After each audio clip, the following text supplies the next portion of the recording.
नमस्कार दोस्तों, स्वागत है आपके अपने YouTube channel mission master SST में। तो दोस्तों क्षमा चाहता हूँ, पिछले कुछ दिनों से वीडियो नहीं मिल रहा है आपको।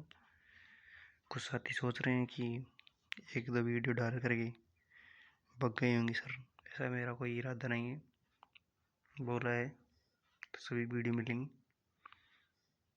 बस कुछ समय लग जाता है क्योंकि सर्दी का मौसम है, तबीयत खराब हो जाती है। तो आज हम हमारी वर्ल्ड ज्योग्राफी के टॉपिक में, ये हमारा चैनल का नाम है मिशन मास्टर एसएसटी। तो अधिक से अधिक इस चैनल को शेयर कीजिए ताकि सभी तक ये चैनल पहुंच सके और उन बच्चों को फ़ायदा हो सके जो आर्थिक तंगी के कारण पढ़ नहीं पाते हैं। तो आज हमारा टॉपिक है वायुमंडल। वायुमंडल है, इसे बोलते हैं एटमॉस्फेयर। तो वायुमंडल की परिभाषा देखते हैं। जैसे एग्जाम में तो आती नहीं है, लेकिन समझने के दौर से कि पृथ्वी के चारों ओर गैस,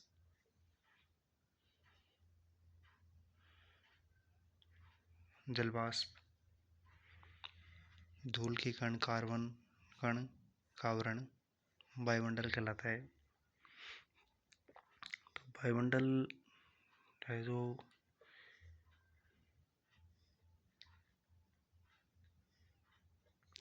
देखिए, वायुमंडल का 97% भाग है जो मात्र 29 किलोमीटर की ऊंचाई पर पाया जाता है, जबकि वायुमंडल की अधिकतम ऊंचाई 10,000 किलोमीटर होती है।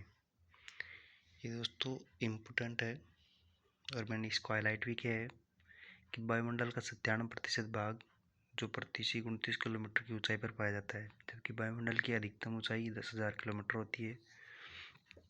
मैंने आपको एक डायग्राम के जरिए समझाया है कि देखिए गुरुत्वाकर्षण कहाँ पे ज़्यादा होता है, कहाँ पे कम होता है। ये भूमध्य रेखा है, इस पर गुरुत्वाकर्षण बल कम होता है। ये ध्रुव होते हैं, ध्रुव पर गुरुत्वाकर्षण बल ज़्यादा होता है। कि लघु तरंगे आती हैं परंतु दीर्घ तरंगे नहीं आती हैं। ये वायुमंडल के संबंध में डायग्राम है। जैसे जैसे डायग्राम की जरूरत पड़ेगी हम फिर से देखेंगे। अब देखते हैं वायुमंडल में पाई जाने वाली गैसें। सबसे पहले ये पाई जाती है N2 मतलब नाइट्रोजन। यहाँ पे लिख देता हूँ मैं।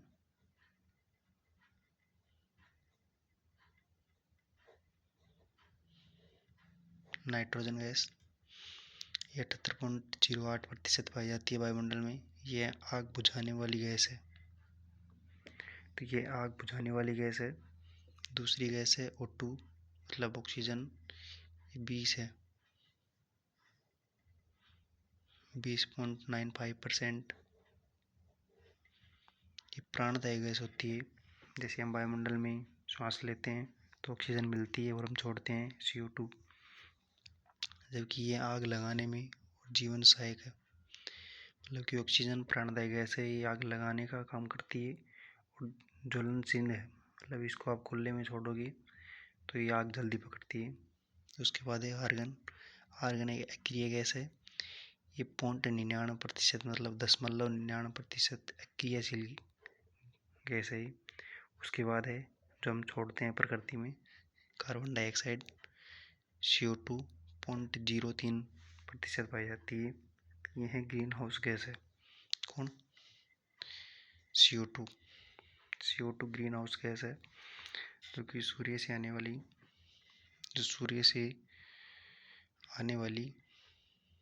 आने वाली लघु तरंगों को वायुमंडल में प्रवेश करने देती है। तो परंतु पृथ्वी से टकरा करके वापस जाने वाली दीर्घ तरंगों को अवशोषित करके पृथ्वी के तापमान को स्थिर रखती है। तो CO2 गैस होती है जो वायुमंडल के अंदर जो गैस होती हैं, सूर्य से आने वाली लघु तरंग ये वायुमंडल में प्रवेश करने देती है। उसके बाद जो पृथ्वी से टकरा कर वापस जाती है दीर्घ तरंगे, उनको अवशोषित कर लेती है। यही कारण है कि वायुमंडल में तापमान उसको स्थिर रखती है। इसीलिए ये कहा जाता है ग्रीन हाउस प्रभाव गैस, जिसे ग्रीन हाउस प्रभाव कहते हैं। उसके बाद नियोन, ये अक्रिय गैस है, और ये है हीलियम। ये कुछ ज़्यादा इम्पोर्टेंट नहीं है, लेकिन जो हाईलाइट है उसको आप गौर से देखिए क्योंकि ये इम्पोर्टेंट है। हम देखते हैं अब O3 मतलब ओजोन, ये 0.006%। यह गैस सौरमंडल में एक घातक गैस है, जबकि समताप मंडल में लाभदायक गैस है। दोस्तों इम्पोर्टेंट लगा लेना, क्योंकि ये कथन निष्कर्ष में, और जब कथन दे देगा RPSC तो पूछेगा कि कौन सही है कौन गलत है। उसके मतलब कॉन्सेप्चुअल क्वेश्चन होते हैं, उसके अंदर समझने में काफ़ी लाभदायक है, उसको इम्पोर्टेंट लगा लेना। अब देखते हैं वायुमंडल में 50% गैसें मात्र 5.6 किलोमीटर की ऊंचाई पर पाई जाती हैं। ये वायुमंडल में जो 50% गैसें हैं मात्र 5.6 किलोमीटर की ऊंचाई पर पाई जाती हैं। अब मैंने एक नोट लगा कर आपको एक छोटा सा नोट भी दिया है कि वायुमंडल में 20 किलोमीटर की ऊंचाई तक भारी गैसें पाई जाती हैं। देखिए दोस्तों, ये दोनों बातें अलग अलग हैं, इम्पोर्टेंट है। सबसे पहले वायुमंडल में 50% गैसें 5.6 किलोमीटर की ऊंचाई पर पाई जाती हैं। उसके बाद है वायुमंडल में 20 किलोमीटर की ऊंचाई पर भारी गैसें पाई जाती हैं। भारी गैसें कौन सी है? जैसे कि ऑक्सीजन हुआ, नाइट्रोजन हुआ, कार्बन डाइऑक्साइड हुआ। बहुत ही इम्पोर्टेंट है। अब देखते हैं अगली स्लाइड पे। देखते हैं वायुमंडल के ऊपरी भाग में हल्की गैसें पाई जाती हैं। एग्जाम्पल की है krypton, neon, helium, argon, xenon. ये वायुमंडल की मतलब कि ऊपरी भाग में अंदर पाई जाने वाली हल्की गैस है। भारी गैस मैंने बता दी आपको, नीचे पाई जाती हैं 20 किलोमीटर के अंदर। अब देखते हैं वायुमंडल में अन्य कण कौन कौन से पाए जाते हैं। जलवाष्प, वायुमंडल में सूर्य से आने वाली किरणों को जलवाष्प अवशोषित करता है। कि वायुमंडल सूर्य की किरणें पड़ती हैं तो जल होता है वो वाष्प बन करके अवशोषित होकर ऊपर चला जाता है। उसके बाद में छोटे छोटे कण जलवाष्प के रूप में फिर से पृथ्वी पर देखने को मिलते हैं।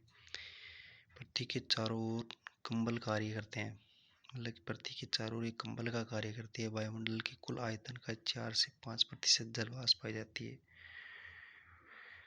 ऊंचाई के साथ जलवाष्प की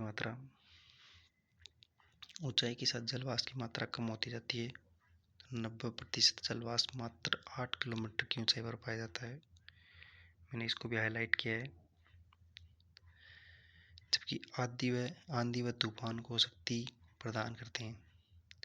और आर्द्र क्षेत्र में जलवाष्प की मात्रा ज़्यादा होती है, ये निशान ज़्यादा का, और ध्रुवीय क्षेत्रों में होती है कम। देखिए दोस्तों, फिर से समझ लेना कि जलवाष्प वायुमंडल में सूर्य से आने वाली किरणों को जलवाष्प अवशोषित करता है। उसके बाद पृथ्वी के चारों ओर ये कंबल का कार्य करती हैं। कि वायुमंडल के कुल आयतन का 4 से 5% जलवाष्प पाई जाती है। ऊंचाई के साथ ही जलवाष्प की मात्रा कम होती जाती है।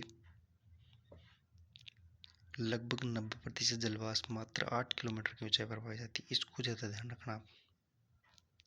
90% जलवाष्प मात्र 8 किलोमीटर की ऊंचाई पर पाई जाती है, बहुत ही इम्पोर्टेंट है। अब देखते हैं धूल के कण। सूर्य से आने वाली श्वेत प्रकाश की किरण धूल के कणों से टकरा करके अलग अलग रंगों में बढ़ जाती है, जिसे बोलते हैं प्रकाश का प्रकीर्णन। इसे भी इम्पोर्टेंट लगा लेना, क्योंकि ये कथन निष्कर्ष में काफ़ी बार देखा गया है। तो प्रकीर्णन में सर्वाधिक कौन सी गैस होती है? बैंगनी की, फिर नीला रंग। इस कारण इसी प्रकाश की आकाश में नीली रेखा दिखाई देती है। इसमें सर्वाधिक होती है बैंगनी, उसके बाद नीला रंग होता है। ये ट्रिक है BIVUOR श्वेत किरणों के आधार पर। इसको ध्यान में रख करके इसको ज़्यादा ध्यान रखेंगे, क्योंकि सर्वाधिक बैंगनी व नीले रंग का होता है इसके अंदर। अब देखते हैं नमक के कण। ये हैं आर्द्रताग्राही अणु होते हैं, जिसके चारों ओर संघनन के कारण जल की बूंदों का निर्माण होता है, वर्षा में सहायक होते हैं। दोस्तों, पृथ्वी के अंदर जो छोटे छोटे जलवाष्प होते हैं वो सूर्य की जो तरंग पड़ती है उसके बाद में अवशोषित होकर के हमारे बादल होते हैं, वो बादल नमक के कणों जैसे होते हैं, उनके चारों ओर फैल जाती हैं। चारों ओर फैलने के बाद ये आर्द्रताग्राही के काम करता है, क्योंकि इनकी जब आपस में टकराव होता है बादलों का, वर्षा में सहायक होती हैं। तो दोस्तों, तो कैसा लगा ये वीडियो आपको ज़रूर बताना। छोटा वीडियो है लेकिन काफ़ी कारगर है, काफ़ी हेल्पफुल होगा आपके लिए। हम अगले वीडियो में वायुमंडल के टॉपिक को कंप्लीट कर देंगे। उसके बाद हमारा अगला टॉपिक होगा वर्षण। हम फिर बताएंगे आपको विस्तार से वर्षा कैसे होती है, किस तरह से होती है, उसमें क्या क्या है। क्योंकि अब सर्दी का मौसम है, सर्दी के मौसम में इसको देखे भी हम भी देखेंगे पृथ्वी के अंदर क्योंकि किस तरह से फॉग होता है, किस तरह से कोहरा होता है। ये सभी चीज़ें मैंने आपको अलग अलग विस्तार पूर्वक समझाऊंगा। तो आइए अब दोस्तों, आई होप कि आपको ये वीडियो समझ में आया होगा और इस वीडियो को ज़्यादा से ज़्यादा शेयर कीजिए। ओके दोस्तों, जय हिंद, जय भारत।